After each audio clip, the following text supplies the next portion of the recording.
everyone from Prayagraj. Welcome to Rinki Roy blogs.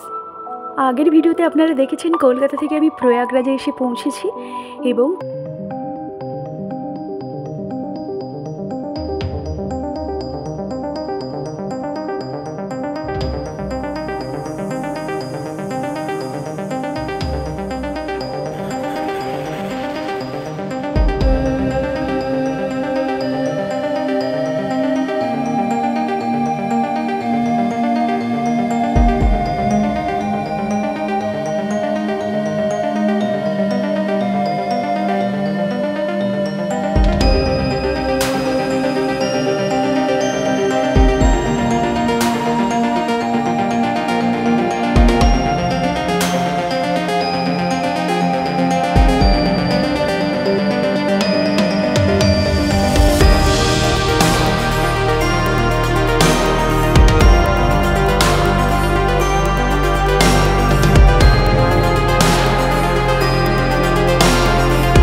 গিয়ে দেখি কি আছে পাতালপুরি টেম্পলের ভেতরে।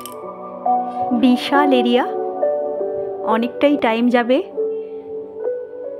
আর এই যে অক্ষয় বট, এখানে নাকি ভগবান নারায়ণ এসে বসেছিলেন কিছুটা সময়ের জন্য যখন মহাবিশ্বে প্রলয় ঘটেছিল। এই বট গাছকে প্রদক্ষিণ করতে হয়, তাতে পুণ্য মেলে। তো দেখছি অনেকেই প্রদক্ষিণ করছে। আগে আমি পাতালপুরি টেম্পলটা দেখে আসি, ঠিক এর পাশেই আছে, তারপর এসে আমি প্রদক্ষিণ করব। চলুন আগে পাতালপুরি টেম্পলটা দেখে নিই। আর ওপরে এই ধরনের মন্দিরগুলো করা আছে, আর নিচে যেতে হবে সিঁড়ি দিয়ে মন্দির দেখার জন্যে, পাতালপুরি যে মন্দির। এই যে দেখুন নিচে যাচ্ছি, অনেকটাই, প্রায় 30 ফিট নিচে। পুরাণ বলে এই পাতালপুরীতে 33 কোটি দেবতার অস্তিত্ব আছে। বেশ কিছু দেখলাম মূর্তি আছে দেবদেবীর, যে কটা আছে দেখে নিই। প্রচুর আছে, অনেক বড় এরিয়া। আমি দেখে নিচ্ছি মোটামুটি কিছুটা ঘুরে, আর আপনারা দেখে নিন প্রত্যেকটা দেবদেবতার মূর্তি। এই যে কালিয়া নাগ,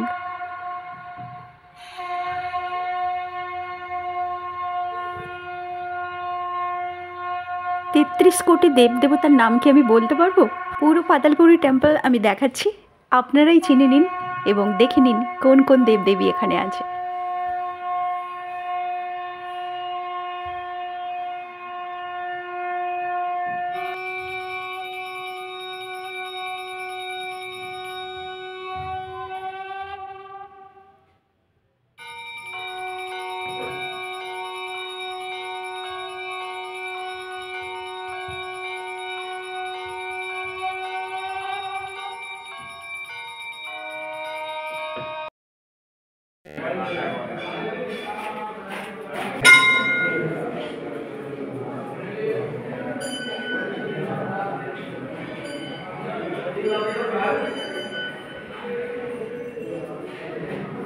ये मूल जो है शब्द का जिसका वास्तव में आज वो जो है सब के काया दोनों काम में मान लिया, दोनों काम का पूरा कर दिया। भगवान राम को माता पार्वती परम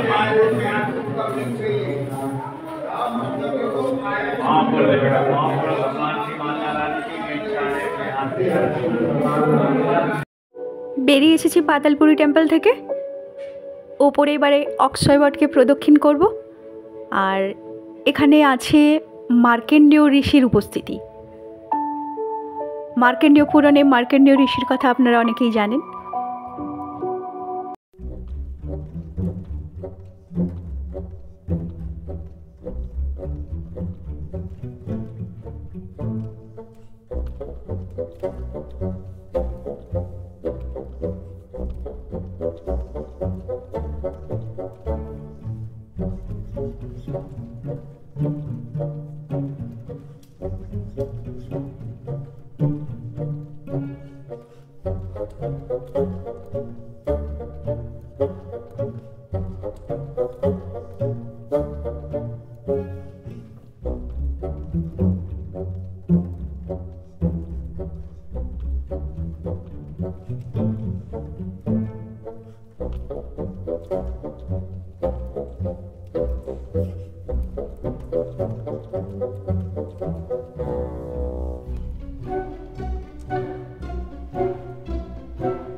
অবস্থায় পূজিত।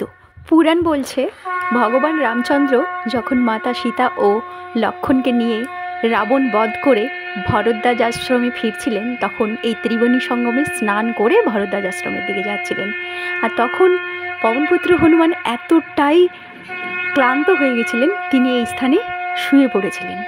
আর সেই তখন থেকেই পবনপুত্র হনুমান এই মন্দিরে শোয়া অবস্থায় পূজিত হয়ে আসছেন। এখানে তিনি শুয়ে আছেন, তার ডান হাতে আছে ভগবান রামচন্দ্র এবং লক্ষ্মণ, বাম হাতে গদা। রাবণ বধের সময় হনুমানজি এক বিশাল আকায় চেহারা ধারণ করেছিলেন। গর্ভগৃহে হনুমানজির সেই চেহারাটাই দেখা যাচ্ছে। আর যেটা বললাম, ডান হাতে ভগবান রামচন্দ্র লক্ষ্মণ, বাম হাতে গদা, আর ডান পায়ের নিচে দুরাচারী রাবণ, বাম পায়ের নিচে কামদেব।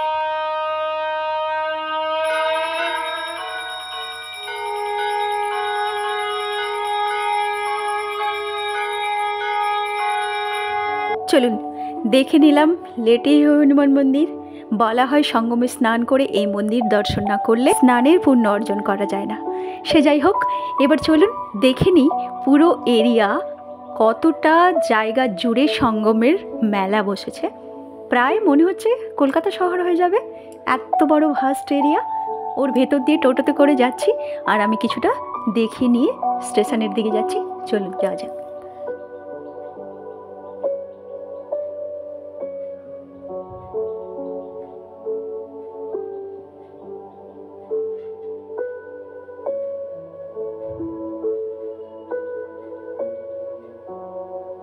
চলে এসেছি এলাহাবাদ স্টেশন, মানে প্রয়াগরাজ স্টেশনে। এখানে কিছু খাওয়া দাওয়া করে নেব। এখানে দেখতে পাচ্ছি প্রচুর রেস্টুরেন্ট অ্যান্ড হোটেল। যারা প্রয়াগরাজে 2-3 দিন থাকবেন তারা এখানে হোটেলে থাকতে পারে। এখন কিন্তু হোটেলের রেট অনেক হাই থাকবে, হাই আছে। আমি কয়েকটা হোটেলে কথা বলেছিলাম, মিনিমাম 2000 টাকার নিচে কোনো হোটেল পাওয়া যাচ্ছে না। এই একটা রেস্টুরেন্ট, এখানে কিন্তু 170 থেকে থালি শুরু হচ্ছেন। পৌঁছে গেছি এলাহাবাদ স্টেশনে। প্রয়াগরাজ এলাহাবাদ, প্রয়াগরাজ এলাহাবাদ গোলমাল হয়ে যাচ্ছে। আর এখানে লেখা আছে মহাকুম্ভ 2000। চলুন প্ল্যাটফর্মের ভেতরে চলে যাই।